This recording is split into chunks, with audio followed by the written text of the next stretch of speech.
Hi everybody, this is Scott Sharp with Fretboard Toolbox, and today we're going to look at improvising in the key of G major using my Essential Guitar Interactive ebook. And by the end you'll be able to play around with some jam tracks that are in the key of G major, and you'll know the G major scale, you'll know the G major pentatonic scale, and some ways to start moving around on those. And that's what a lot of improvising is just knowing what key you're in, knowing which notes are in the keys that are in the scales that sound good in that key, and then being able to find those notes all up and down the fretboard. So let me show you how it works here. Okay, if you go to the Fretboard Toolbox website and then pick whichever instrument you want, today we're going to look at guitar, you'll just click on guitar and then scroll down, and you'll be able to see which, you'll be able to look inside the interactive ebook here. And once you click look inside, you're going to see the interactive ebook preview pages pop up here. It's about a third of the book for free and the entire key of G major. So we'll scroll down and we'll click on the key of G major. And then what you're going to see here is the chords that sound good in the key and the notes to build the chords. And then I'm going to show you how to find the scales in this row right here. So if you haven't seen any of my stuff before, you should check out your first guitar chords, your first 6 guitar chords in the key of G major video, so you can kind of see how the lay of the land is here. So because today I'm going to start in a lot quicker and just assume that you understand that part. So if you look at this first row, the notes in white boxes are the key of G major. So it's the notes G, A, B, C, D, E, F sharp. And those are the notes we're going to use to play to do a lot of the soloing. We'll also use the pentatonic notes, which are the underline notes. So it's G, A, B, D, and E. And these are the chords that we're going to play in the chord progressions, and the bold numbers are the Roman numerals I'll be talking about today. If I say a 1 chord, I mean G major. If I say a 4 chord, I'm talking C major. 5 chords, D major. We'll try some progressions that have minors in them. But even if you don't understand the chord progressions, if you just know that these notes in white boxes are the most likely notes to solo with chords that are in the key of G major, you can make it a long ways. So we'll scroll down, and then down here what you'll see is the fretboard layout. Again, it shows in the white boxes, that's your G major scale notes, and the underlined notes are your pentatonic notes. So these notes all over here are my most likely notes. So the fat string is the E string, the 5 strings the A, the 4 strings the D. So today we're going to start out playing G, A, B. We'll try just these 3 notes. And we'll be doing that on the website. So to get to the Fretboard Toolbox 200 free jam tracks, what you do is go and click, go back to the Toolbox website, click on 200 plus free jam tracks, and then scroll down here, and we're going to be playing some G major jam tracks. So this box right here is the exact same box as I have right here. So this is just the 200 free jam tracks takes these progressions and plays through them in looping tracks. So to get started, I'm going to get a jam track started. The very first one is just all G major chord. So it's just me playing G major for 1 minute and looping the track. And with all these free jam tracks, you can play them at 3 different speeds. So I'm going to start out playing here at the 20% tempo, and then we're going to play on the 3rd string just the notes G, A, and B, and I'm just going to mess around with those 3 notes for a sec, and I'll show you what that sounds like. So here's the track. Here's my G string. So you can just work on moving G, A, B. I'm playing G, A, B.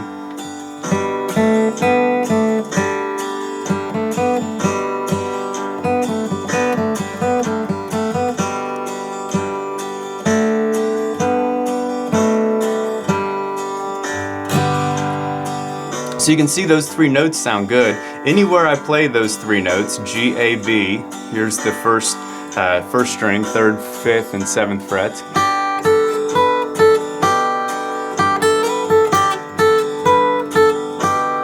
Anywhere I play those notes, they're going to sound okay.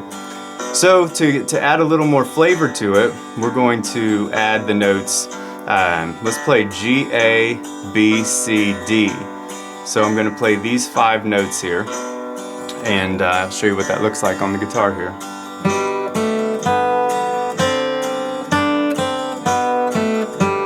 So you can work on just playing them in order. You can mess up the order a bit, but they all sound okay with the G chord because they're all in the same key. Playing just those same 5 notes, if I want to try a different jam track, like here's a G major, D major, G major track. It's called a 1 chord, a 5 chord, and back to 1. And on these jam tracks, it always tells you which notes to solo with and which pages to use in either the complete or essential editions. So let's get that track started, and then I'm going to play those same 5 notes. This is G, D, G, and I'm going to still play G, A, B, C, D. Right now it's on the D chord.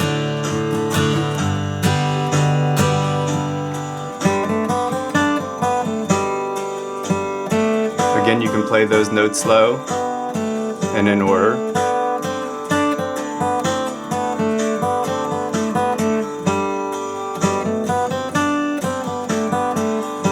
And then you can mess them up and play them in different orders. The thing about this is that you're really listening for what's sounding good.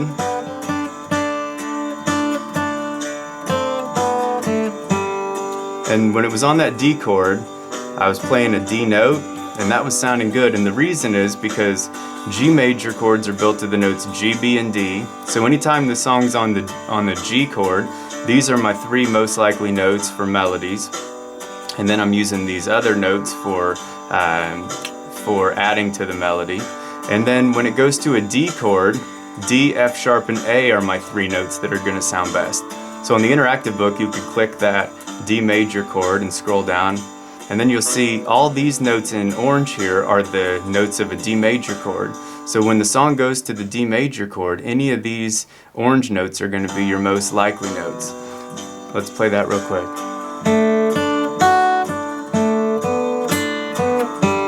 So over that D chord, I was focusing on the D, F sharp, and A notes.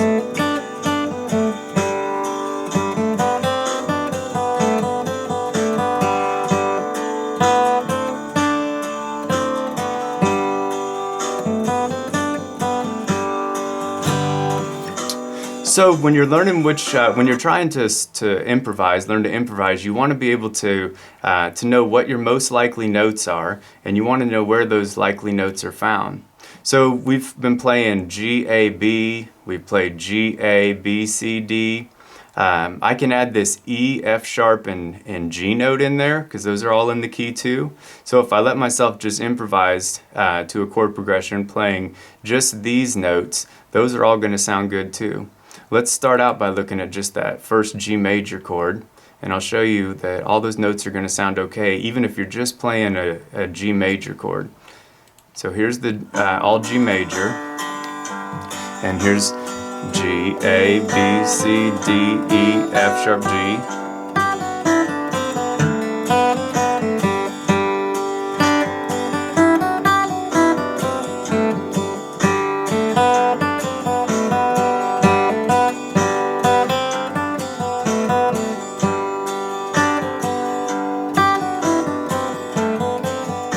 So even if I play just G, A, B, C, D, E, F sharp, G, those all sound okay. And we can do that over any of the other chord progressions too.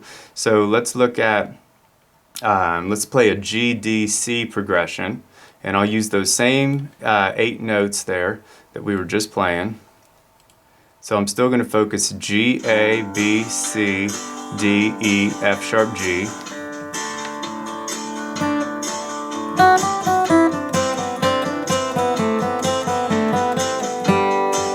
That was probably too fast. Let's do something a little slower.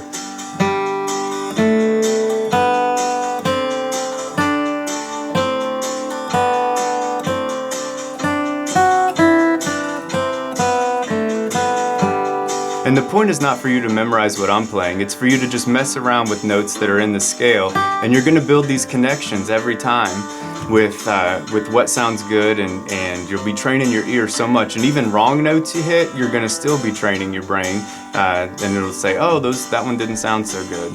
So let me just kind of mess around with it here.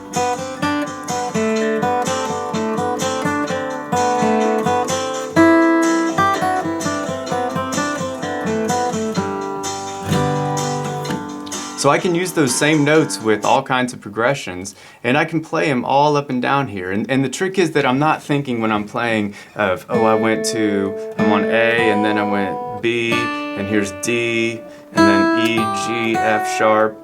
I'm not thinking like that. I'm just building these shapes and then letting my fingers just move over those shapes, and it takes a lot of practice, but you can make a whole lot of progress when you know kind of what you're doing, and you know which scales you're trying to shoot for, and what the chord progressions are. So to see what the pentatonic scales are, that's just your underline notes. And so G, A, B, D, and E, those are all my underline notes. And so I can play those pentatonic notes all over the fretboard here, and I can build them in all kinds of different shapes. Like I can play G, A, B, D, E, G, and that looks like this.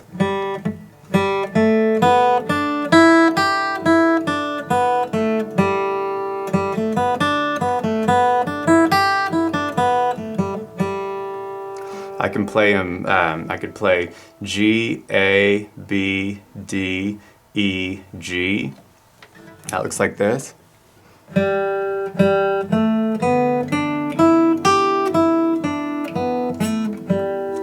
And let's play with that shape over this chord progression here.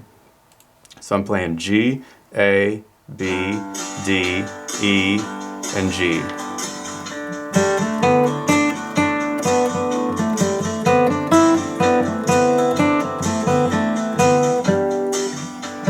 Then let me play it just slow straight through.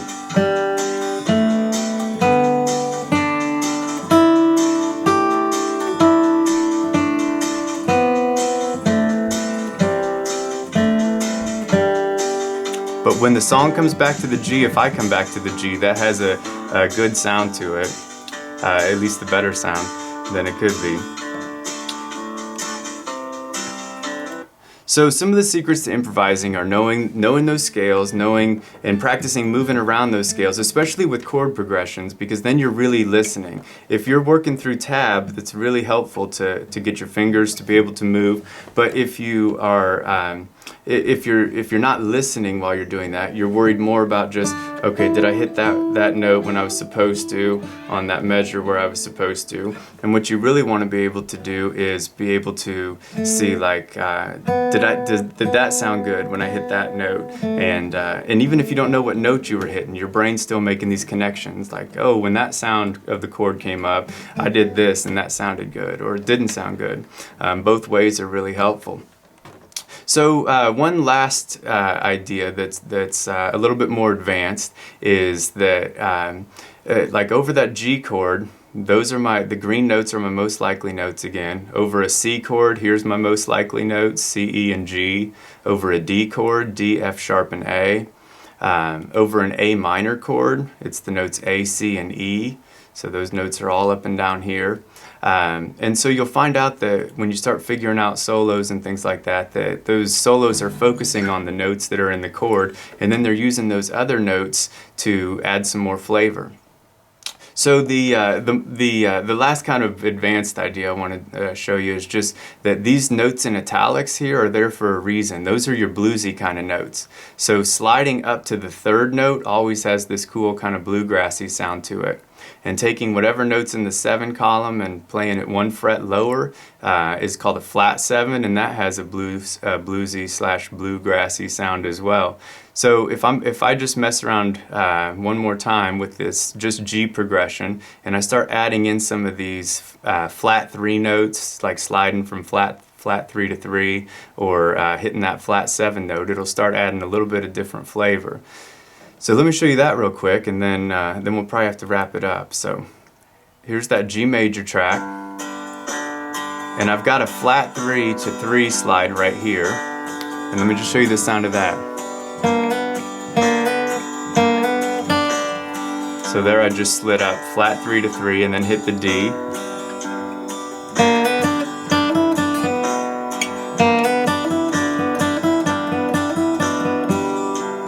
There I'm just messing around with these notes right here. It's over a G chord, but that E still sounds cool in there.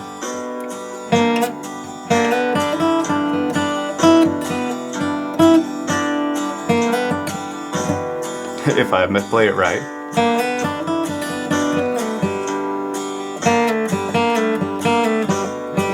So that was this flat 3 to the 2 note, and then playing the open G.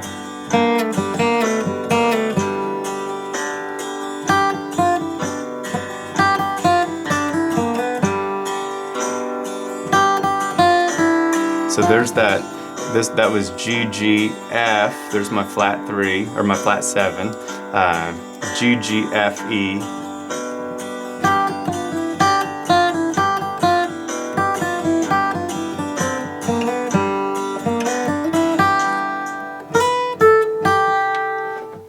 And then right at the end there, I just slid up to the 7, 5, 3, like this.